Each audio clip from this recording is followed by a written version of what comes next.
rakibu anwa'il furusi dauma yarkabuna shanla jidala yawma. rakibu anwa'il furusi yawman aw dawman. rakibu anwa'il furusi dauma. gbogbo ẹni tó jẹ́ wípé ní oríṣiríṣi ẹ̀sìn ọ̀gbọ́n afákúnfà ni máa ń gùn gbogbo ìgbà. ìtumọ̀ rẹ̀ ni wípé ní kò sí ìran mọ́tò tí ò ti gùn.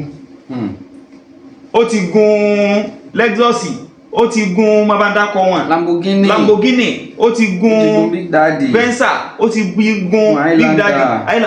kò sí irú ọkọ̀ tí ò ti gùn. kódà ó gùn títí débi wípé ní ó tún gun private jet. gbogbo ẹ̀ ló ní oníranran bẹ́ẹ̀ ló ní tí máa gùn.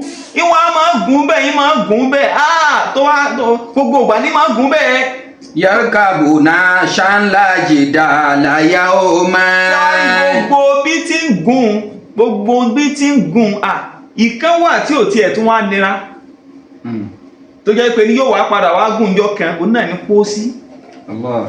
bó ti gùn gbogbo yẹn kò sí bọ́ ti lè lówó tó, kò sí bọ́ náà ti lè kí ọ tó, kò sí bọ́ ti lè níláárí tó kọ́ ní gbogbo ayé yìí.